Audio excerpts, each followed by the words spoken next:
तो एपिसोड की शुरुआत में हम देखते हैं सुजियान को। वो कल्टीवेशन कर रहा होता है और अरसा उसके पास खड़ी सोच रही होती है कि इसने तो सिर्फ आधे घंटे में ही अपनी डेंटियंस को एक्टिवेट कर दिया, जबकि मुझे तो 7 दिन लग गए थे। और फिर मिंग्यू सुजियान से कहती है कि बस अब तुम बस करो, क्योंकि तुम अपनी डेंटियंस को पहले ही एक्टिवेट कर चुके हो, तो आज के लिए इतना काफी है। बाकी की ट्रेनिंग तुम कल से शुरू करना। तो ये सुनकर उसे थोड़ा सा सुकून मिलता है और वो खड़ा होकर सीधा अपने रूम की तरफ चला जाता है और कहता है कि फाइनली अब मुझे थोड़ा सा रेस्ट करने को मिलेगा।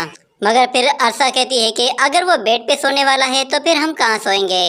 तो मिंग्यू कहती है कि क्यों ना उसे इस सोफे पे सुला दें। तो अरसा उसे मना कर देती है और वो कहती है कि उसे रिकवर करने के लिए अच्छी नींद चाहिए, जो कि उसे अपने रूम में ही आएगी। तो मिंग्यू कहती है कि ठीक है, तुम्हें जो भी करना है कर लो, मैं यहीं पे सो रही हूँ। और वो वहीं सोफे पे ही सो जाती है। जिसके बाद अगले सीन में हमें एक शख्स को दिखाया जाता है, डार्क वर्ल्ड से टेलीपोर्ट होके एंसेस्टर लैंड की तरफ आ रहा था। और वो जैसे ही वहाँ पहुँचता है तो वो कहता है कि मंदिर के पुजारियों को मेरे बारे में पता चल चुका होगा। जिसके बाद अगले सीन में हम दोबारा से सुजियान को देखते हैं। वो अपने रूम में सोया हुआ था और वो कोई अच्छा सा ख्वाब देख रहा था। तो हमें उसका ख्वाब दिखाया जाता है कि वो अपने रूम में सो रहा होता है कि अचानक से बाहर बिजली कड़कना शुरू होती है और कोई चीज उसके चेहरे पे आके लगती है और वो फौरन से उठ खड़ा होता है। तो वो देखता है कि कोई एनर्जी स्टोन उसके फेस पे लगा है। तो वो उसे उठाकर देखता है, जिसके बाद वो एक अलग ही दुनिया में आ जाता है। जिसके बाद हमें दिखाया जाता है कि वहाँ पे 2 लड़कियाँ होती हैं जिन्होंने मास्क पहना होता है और वो सुजियान पर अटैक कर देती हैं। तो सुजियान के हाथ में जो स्टोन होता है वो उन्हें रोक लेता है और उनका वो मास्क भी हट जाता है, जिससे हमें पता चलता है कि वो दोनों लड़कियां कोई और नहीं बल्कि अरसा और मिंग्यू होती हैं।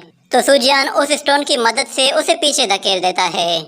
जिसके बाद वो समझ जाती है कि वो इसे इतनी आसानी से नहीं हरा सकती। तो वो अपनी फुल पावर्स को एक्टिवेट करती है और दोनों ही एक साथ सुजियान पे हमला कर देती हैं। तो सुजियान अपने स्टोन की मदद से वहाँ से उड़कर भागने लगता है, मगर वो उसका पीछा करती हैं। तो सुजियान एक जगह आकर लैंड करता है। जिसके बाद हमें दिखाया जाता है कि अरसा उस पर अपनी मल्टी सोर्ड टेक्निक से अटैक करती है, मगर सुजियान उस स्टोन की वजह से अपनी पावर्स को एक्टिवेट कर देता है और उन सभी सोर्ड्स को वहीं पे ही डिस्ट्रॉय कर देता है। जिसके बाद हम देखते हैं सुजियान फिर से अपने नॉर्मल गेटअप में आ जाता है और फिर वो उड़ने लगता है और थोड़ी देर ऊपर जाकर फिर वो एक बहुत ही पावरफुल फॉर्मेशन क्रिएट करता है और जैसे ही उन पे अटैक करता है तो हम उसके ड्रीम से बाहर आ जाते हैं। वो अभी भी ड्रीम के अंदर ही होता है और उन लोगों की पिटाई कर रहा था और नींद में ही अपने हाथ पैर चला रहा था कि अचानक से उसका हाथ अरसा के हाथ को जाके टच करता है, जिसकी वजह से अरसा अपनी नींद से उठ जाती है। और जब वो देखती है कि उसका हाथ उसे बार बार टच हो रहा है तो उसे लगा कि शायद सुजियान जानबूझ के उसे छेड़ रहा है। तो वो उसे एक जोरदार पंच मारती है। तो सुजियान के चीखने की आवाज से मिंग्यू भी उड़ जाती है और वो समझ जाती है कि उसकी पिटाई हो रही है। तो वो उनके रूम में आकर देखती है तो अरसा ने सुजियान के गले से पकड़ा हुआ होता है और वो उसे मुक्का मार रही थी। जिसके बाद अगले सीन में हम देखते हैं कि सुजियान का फेस बिल्कुल सुजा हुआ होता है और उसकी एक आंख भी लाल हो चुकी थी। इसके बाद मिंग्यू उससे कहती है कि अब तुम्हारी डेंटियंस एक्टिवेट हो चुकी हैं, तो तुम ऑफिशियली कल्टीवेशन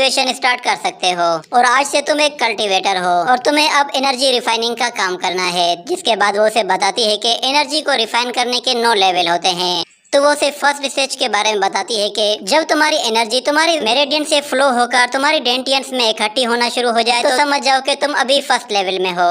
और जब नेचुरल एनर्जी तुम्हारी बॉडी में इकट्ठी होने लगे तो समझ जाओ कि तुम दूसरे लेवल में हो। इसी तरह लेवल 3 में भी तुम्हें एनर्जी रिफाइन करनी है और फिर लेवल 5, 6, 7, 8, 9 तक तुम्हें यही ऑर्डर फॉलो करना है। मगर अब तुम फिलहाल फर्स्ट स्टेज में हो तो तुम्हें अपनी मेरिडियंस पर थोड़ा सा प्रेशर डालकर नेचुरल एनर्जी को एब्जॉर्ब करने की कोशिश करनी चाहिए, ताकि तुम्हारी मेरिडियंस और तुम्हारी डेंटियंस दोनों ही स्ट्रॉन्ग हो सकें।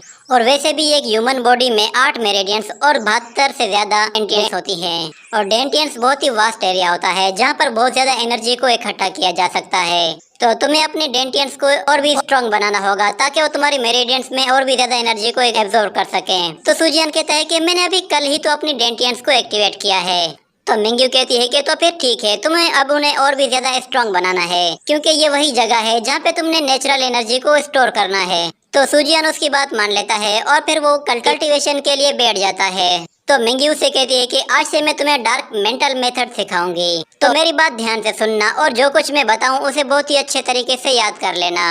जिसके बाद हमें दिखाया जाता है कि मिंग्यू और अरसा के बीच में एक डील चल रही होती है और वो दोनों कहती हैं कि हम दोनों ही उसे अपने अलग अलग सेट के मेथड से कल्टीवेट करवाएंगे और वो खुद ही डिसाइड करेगा कि उसे कौन सा तरीका ज्यादा अच्छा लगता है और वो खुद ही उसे अपना टीचर चुनेगा।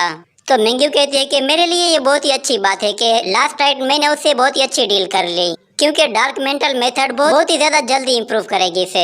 और दूसरी तरफ हम अरसा को देखते हैं, वो एक रूम में आती है और वो कहती है कि ये एंसेस्टर लैंड तो बहुत ही कमाल की जगह है। और फिर वो एक टेबलेट के पास आकर बैठ जाती है और उसमें कुछ वीडियो प्ले हो रही थी, तो वो उसे देखने बैठ जाती है। जिसके बाद अचानक से वहाँ पे मिंग्यू आ जाती है और वो उसे कहती है कि तुम्हारा टाइम पूरा हुआ, अब मेरी बारी है। तो अरसा उसे गुस्से से घूर कर देखती है, तो मिंग्यू से कहती है कि क्या हुआ, तुम अपने वादे से मुकर रही हो, क्या तुम मुझसे लड़ना चाहती हो?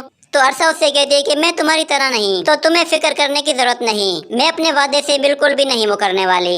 और फिर वो दिल ही दिल में कहती है कि मेरी बारी अब 2 घंटे के बाद ही आएगी, तब तक मुझे वेट करना होगा। ये लोग पता नहीं कैसे इतनी अच्छी एनिमेशन हाथ से बना लेते हैं। तो मिंग्यू दिल ही दिल में कहती है कि अरसा हर चीज में बिल्कुल परफेक्ट है, मगर वो थोड़ी सी स्टूपिड भी है, क्योंकि सुजियान ने हमें पहले ही बता दिया था कि ये किसी तरह का इल्यूजन नहीं है, ये बस एक असल में कैमरा से ली गई फुटेजेस हैं, जिन्हें जोड़कर एक ड्रामा बनाया गया है।